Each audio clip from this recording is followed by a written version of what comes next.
Shalom, and welcome to another in our series of podcasts from Temple Beth, a dynamic center for conservative Judaism in Los Angeles.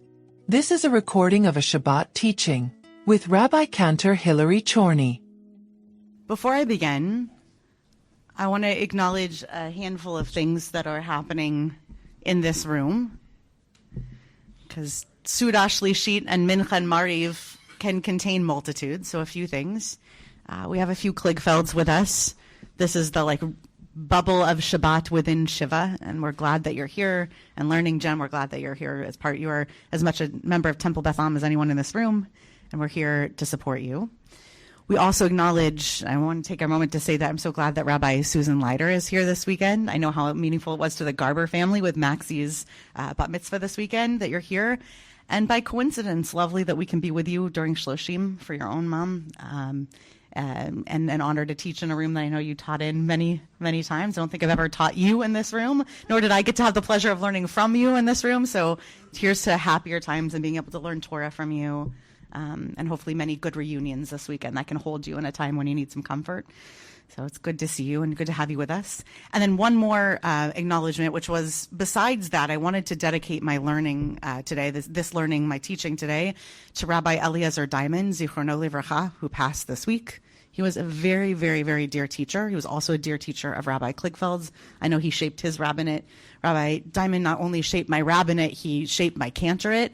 To this day, if you go on to Hadar's website, which is a compendium of probably the most news, there are 2 or 3 places online where you can find huge caches of nusach, of just recordings of bits of nusach. And Hadar made a great decision, which was that wherever they were missing something, they would call up Rabbi Eliezer Diamond and say, can you please make a recording of this one line, usually from somewhere in the middle of the High Holy Days. And he just had a brilliant way of being. It was a pleasure to daven near him, and always a pleasure to learn with him, especially halacha.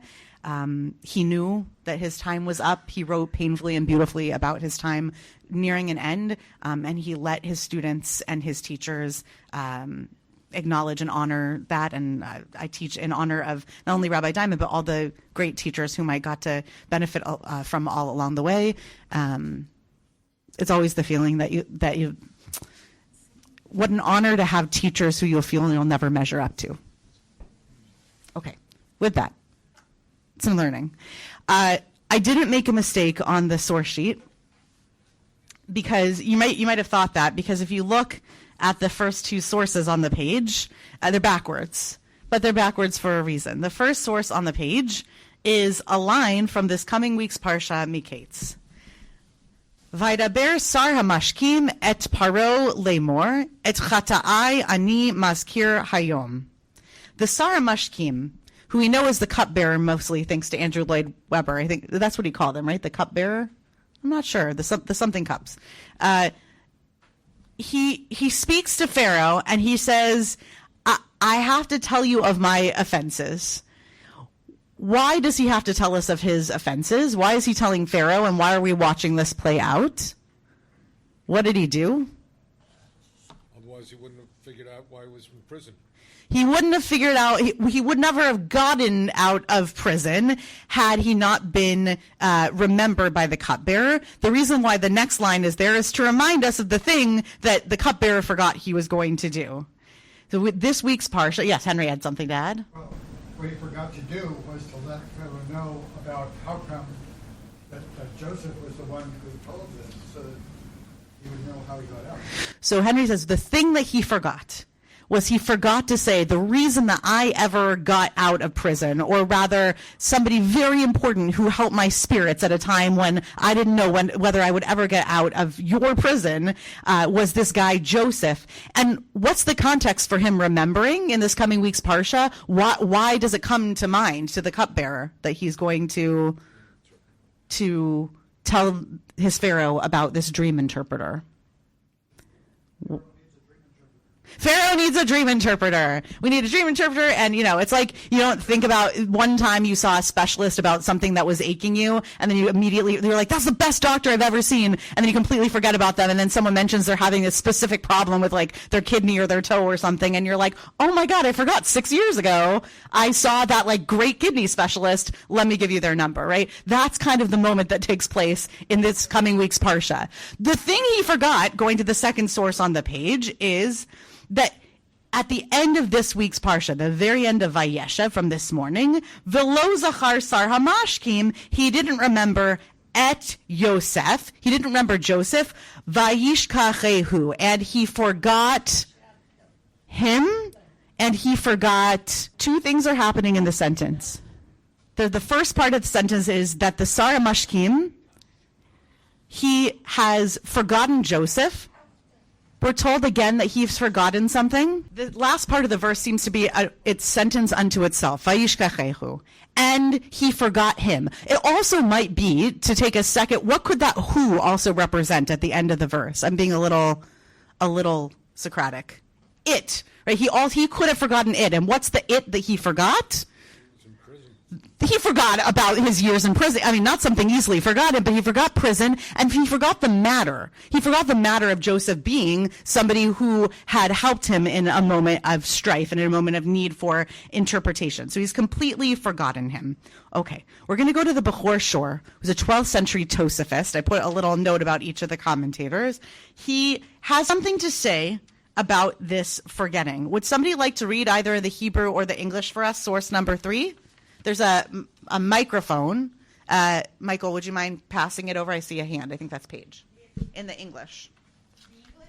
Or the what? Why don't we do the English? We don't have a lot of time today. Yeah. It's on the back of the first page. Back of the first page. Got it. Okay. Here we go. But the chef's cupbearer did not remember Joseph, and he forgot him. He did not see his mind on him, and he forgot him. Some explain he did not remember him immediately.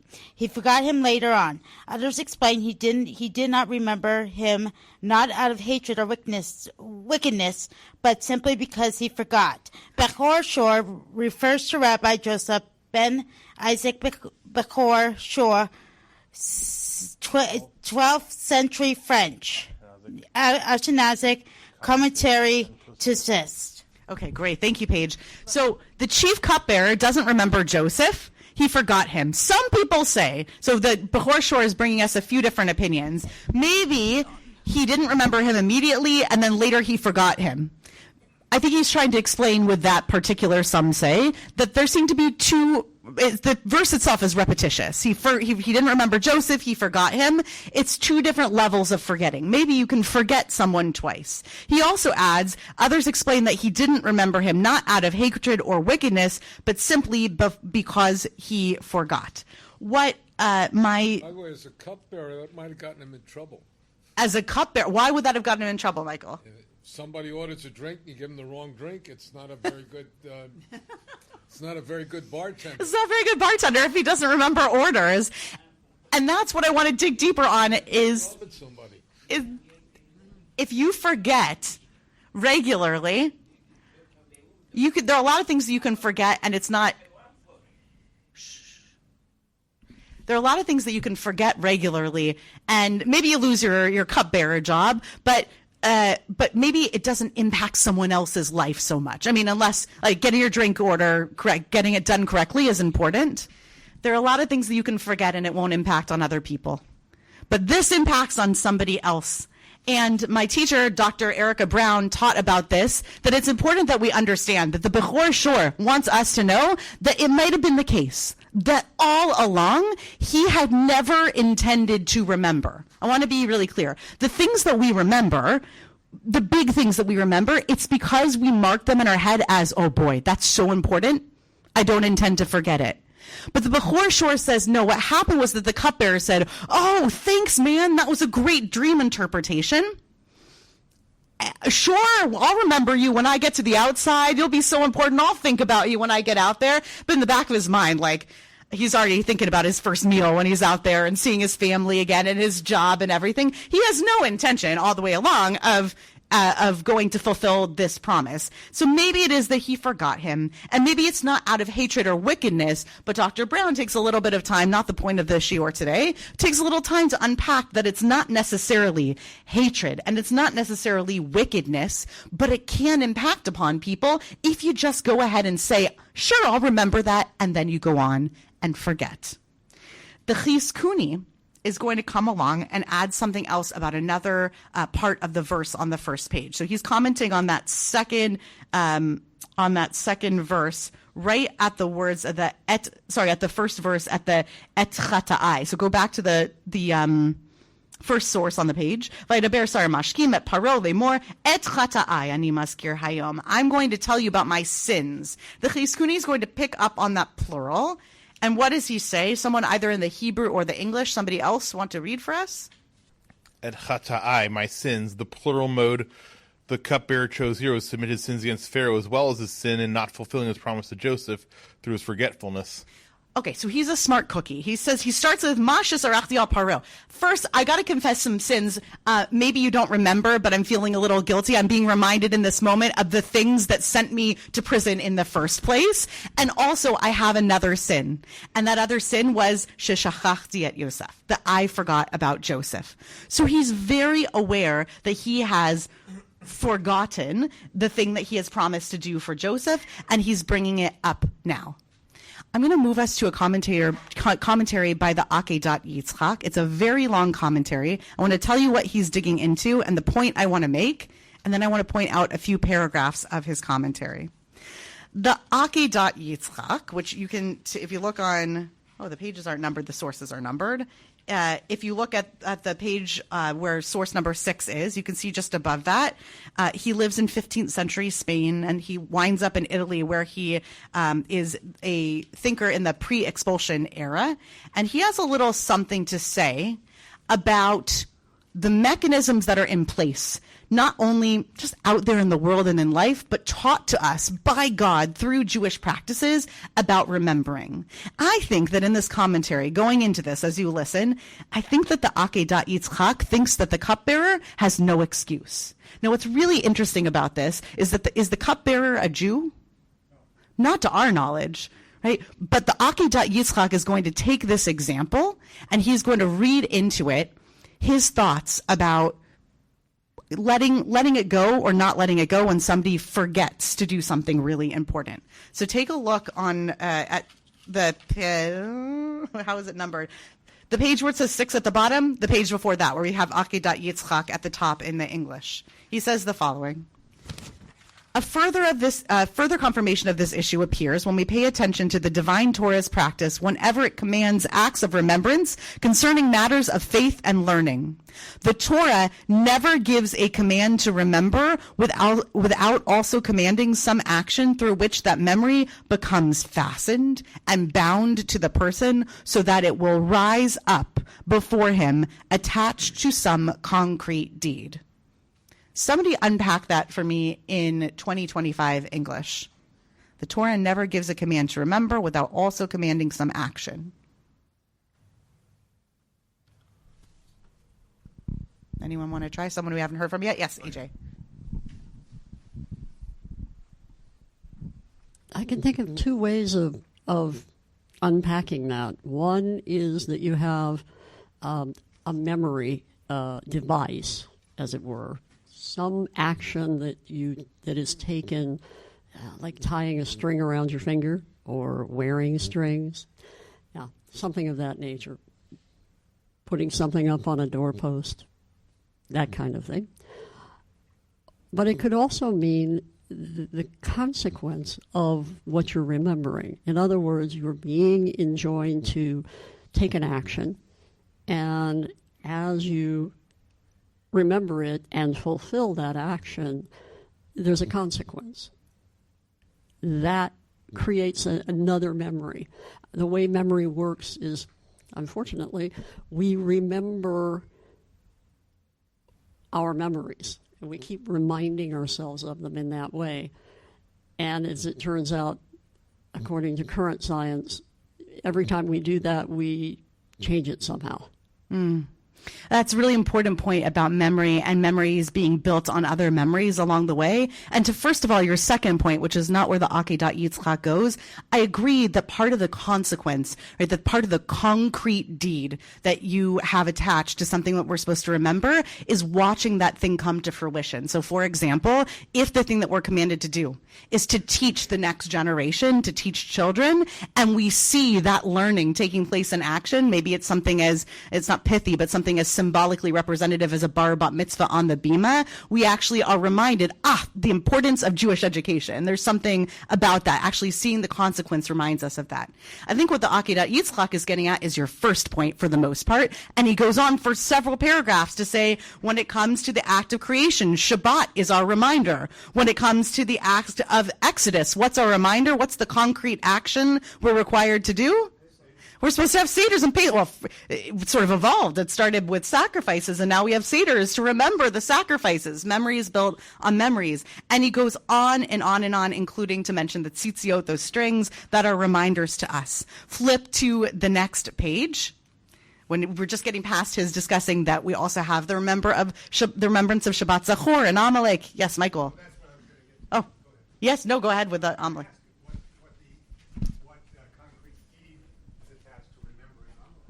Right. In this case, I think he thinks that it's the command to do Shabbat Zachor, to do the remembrance. So remember what Amalek did to you, and do not forget, which is a lovely parallel to the he forgot at the end of the verse in question here. Good. Okay, and then we get to the page where there's a source 6 at the bottom. And see the following at the top of the page. See then that the Torah has placed before us a straight and proper path by which a person may master his natural tendencies and bind them to the covenant. Namely, that whenever something is essential for us to remember, it is fitting and even obligatory for us to assist and support that memory with every strategy at our disposal, so that none of its balance or benefit will be lost. Even the wise of the nations devised techniques of memory for this purpose. And now, if a person does not do this, he is held accountable, just as one who does not keep Shabbat or neglects the Pesach or the mitzvah of tefillin or tzitzit or any other commandment whose remembrance is tied to practice, for these things do not fall into forgetfulness unless a person rejects or despises the commandment. Thus, anyone upon whom a task is placed and who does not set up signposts for himself, as though writing it in his book of records, it is truly negligent. If he forgets, he is liable for judgment. This is why the chief cupbearer sinned by not remembering Joseph and forgetting him. Later, he says, my sins I recall today, for among the sins he brought to mind, this was undoubtedly one. The use of the plural, as I explained there, is deliberate. What does the Akedat Yitzchak think is the sin of the cupbearer, to the extent that he can be accounted for within the system that the Akedat Yitzchak is thinking of? What did he not do? Yeah, Henry.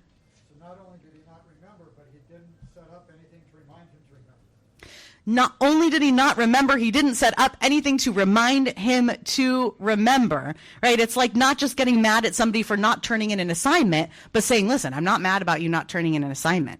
I'm mad at you because you have a planner and you didn't use that planner, right? It's seeing that he could have done something to set up a reminder for himself, but he failed to do that. He thinks that that's the plural of sins. It's not just that he forgot Yosef. It's that he forgot Yosef and he forgot to tie a string around his wrist when he left the prison and say, when I see that string, I'm going to remember that I'm going to say something. Anybody want to add or comment on that idea? Yes, Rabbi Klickfeld. So 2 things. I don't know if you mentioned this because my head's in a bit of a fog, but the 2 biblical commandments for Shabbat are Zachor v'Shamor. Right? And Shamor is all the prohibitions to keep Shabbat different, and Zachor we fulfill by saying Kiddush, because the rabbi said you can't leave such an important Shabbat like that out in the vagueness of memory.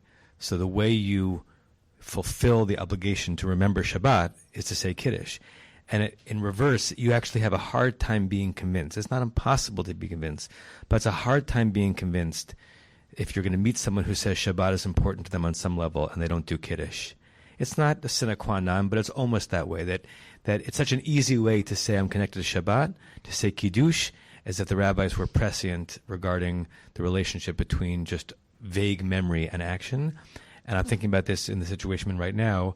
A year ago, when my father died, my sister bought my mother, my father, and I a digital photo album that be on each of our counters, and she flooded it with pictures of my father throughout his lifetime. And in the last 12 months, it really did take the notion of remembering him and pushing it into an action, a deed, something specific, because it's hard to remember in concept, or the concept of memory is hard. But when something triggers you to remember, you do remember. So it's we now have twice as many pictures on that album, but it's a very significant part of Zechira.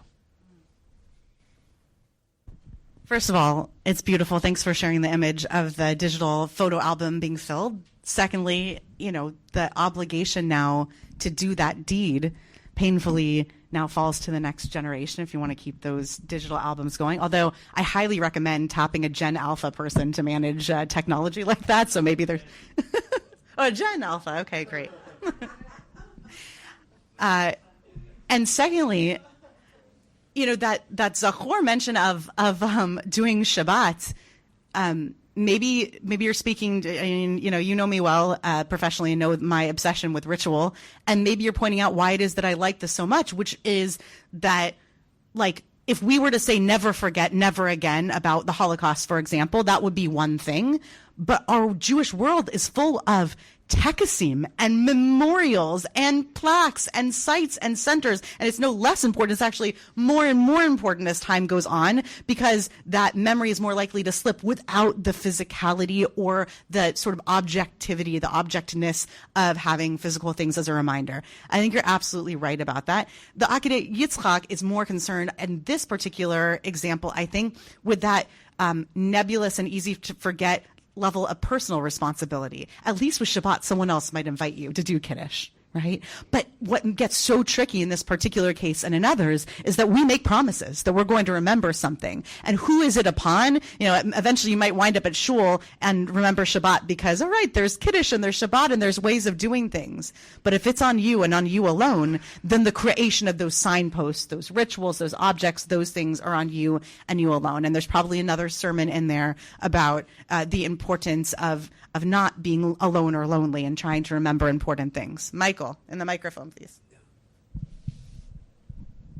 Let's play a second game, which is how many people now are thinking of something they forgot? Uh-huh. Which is, I'm just thinking of the one call I didn't make on Friday afternoon, and I'm now saying, I have to write it down on my computer so I make it Monday morning. And with all this talk of memory, the question is, how many of us are feeling guilty about what we've forgotten? And there's a second element. There's a difference between remembering and not forgetting, which is, again, the Torah several times uses Zachor lo tishkach. Yes. And there's a difference between them. It's a subtle difference. But it's a real difference. To the second point first, and then to your first point second, and that will be the perfect transition into the end of the learning. To the second point first, in terms of there's a difference between remembering and not forgetting. Remember that the Sarah Mashkim, didn't forget. Otherwise, we don't have the story that we have. To be clear, he forgot, but then he unforgot. Something did eventually remind him. The Akedah Yitzchak is pretty concerned that the something that reminded him was so long, it wasn't his own signpost, it wasn't his own, it wasn't of his own doing. He gets the reminder, much like you're getting reminded of something personal by a shiur at shul. But there's a huge difference between remembering something and not forgetting something, and I think that is, do you eventually remember it? That's one thought. To the other thing, the first point that you made, which is how many people are sitting here and remembering the thing that they forgot, because being reminded that there might be some things you forgot might remind you of things that you forgot. I want to end by looking at something about Hanukkah, and I'm going to make the point first, and then we're going to look at the sources, and then we'll be done learning. Okay, here's the point I want to make. If you forgot to do something that you should have done now, when's the next best time to do that thing? the new now, right? If you were supposed to do it then was now. But that now passed. That's now then. Now we're in the now, and now is the next best time to do it. I want to take a look at a source about about Hanukkah. Sorry, looking at the title of the daf. We're looking at the Shulchan Aruch at the bottom, source number 6, the bottom of that page. Zaman haglachat ner Hanukkah. Madlikin ner Hanukkah kodem shetishka hachama ela Im sof shkiata lo me'acharim lo makdim v'yesh mi she'omer she'im hu tarud yachol lahadlik miplaga mincha u'lamala u'bilvad sheyitain ba shemen ad shetichle regel min hashuk. This is one of my favorite teachings to give to a bar or bat mitzvah, and I'm going to tell you why. Because this speaks to a principle in halacha, zerizin lemitzvah, that we want to rush to do a mitzvah as soon as possible. Why does it matter that we want our kids to come up and read Torah and lead services and teach us as soon as they become b'nei mitzvah? It's perfectly acceptable that they do that for the first time in their life at any point, just as we celebrate anybody who comes to do those things at any point later in their life. But we actually want to rush to do that thing as soon as possible. This halacha names that there's a particular time when you should specifically light Hanukkah candles. What's that time? Not before sunset, but rather right at the end of sunset, neither later or neither before. And then what does the halacha go on to say? But if you're busy, then when can you do it? What is that image of ad shetichle regel min hashuk, until the last leg lifts from the marketplace? Why is it permissible to keep doing the mitzvah even as late as the last leg lifts from the marketplace? Somebody will be out walking who will be able to see your light burning. So Michael points out that we need someone else to do this mitzvah. We need an observer. The mitzvah is Pirsume Nisa. We're supposed to publicize the miracle. And if we put it out there and we live, I don't know, I grew up in like the exurbs of San Diego, and there was no one driving down our road after 8:30 p.m. on a weeknight. It would probably not be fair to say that if we went and lit our Hanukkah and put it in the window, that anyone would drive past and see at that point of night. But where we live now, man, 8:30, the night's just starting. The dog walkers are coming out. Like, people are down the street, and you can still complete that mitzvah. When we think about the time to complete a mitzvah, as we look towards Hanukkah, which is just beginning tomorrow night, we're thinking about the timing of doing something in its ideal sense, and then whenever you can get it done, because life might get in the way. If the ideal time doesn't take place, we should already be thinking of the time to do it next. I want to connect that back into the story of the Sar Mashkim and a little bit of forgiveness for the not remembering and the forgetting. If the right time for the Sar HaMashkim to remember, to say something about Yosef, was the minute that he got out, because he promised, I will remember you when I get out of here. Then the next right time was when Pharaoh had a terrible dream and said, I wish I understood it. And he said, wait, now I remember. I don't want us to look at that remembrance in this particular case, and I'd love to have a longer conversation with people offline, so to speak, about this. I don't think that it's a terrible example of somebody going out and remembering something that they forgot. In fact, I think it's an excellent example. How many of us just remembered that there was a phone call that we were supposed to make, right, and didn't do yet? When's the next best time to do it? The next time that you possibly can, as long as you can possibly stretch out the mitzvah. I'm going to turn to one final story to close. It's one that when he remembers this time, he understands that he can actually rescue Yosef in a way that he had no possibility of imagining that before. So it's remembering not only at the right time, but a time when you can be effective. Not only remembering at the right time, but a time when you can be effective, and that can be taken two. There's no clock over there anymore. That can be taken two different ways. One is when you suddenly realize you can do something about the thing that you remember, and the other is sort of a metaphysical auspiciousness, that maybe Joseph's story was designed as such, that the Sar Mashkim did finally remember in the right time for Yosef and for him. Absolutely. One final story. that is vaguely related to my point, but I just think it's a great story. It starts in the giant text at the end of the last page of the packet. This is a story that's told about the Chafetz Chaim, and it's a great story because I love teachers that teachings that sort of put teachers in their place. This is speaking about the Chafetz Chaim learning a little something. Usually the Chafetz Chaim is the teacher on the page. In this case, it's actually his teacher, Rabbi Nachman Kaplan of Horodna, who's teaching about the Chafetz Chaim.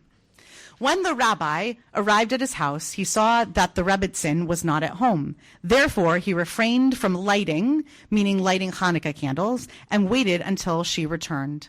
On another occasion, the Chafetz Chaim asked him, "But there is an obligation to light the candles immediately when the time for lighting arrives." The rabbi answered him, "It says in the Gemara, Rava said, it is obvious to me if one must choose between the lamp for his home and the Hanukkah lamp, that is, someone who has only a small amount of money and can purchase either Shabbat candles to provide light or a Hanukkah candle for the mitzvah, the lamp for his home takes precedence because of Shalom Bayit."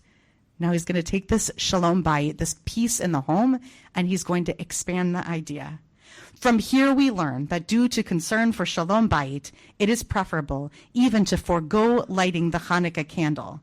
Now, if I were to light the candles before my wife came home, I would cause my wife distress. In that case, it would have been better if I had not lit at all. In this case, the consideration for the right time was peacefulness for the other people in his family. So 2 lessons come from this. The first is that when we promise to remember something, we really ought to remember that something, and our tradition is one that encourages us to set up these signposts, these mitzvot, these deeds, these hard and fast things that are meant to be reminders. But the second thing is, if we do forget, because we are bound occasionally to forget, we should look at the people around us and at their needs first and wonder out loud if now is the next best right time to remember. You've been listening to another in our series of podcasts from Temple Beth Am, a dynamic center for conservative Judaism in Los Angeles. If you enjoy these podcasts, we invite you to write a review on the Apple Podcast website or wherever you get your podcasts. For more information on Temple Beth Am, Los Angeles, please visit www.tbala.org.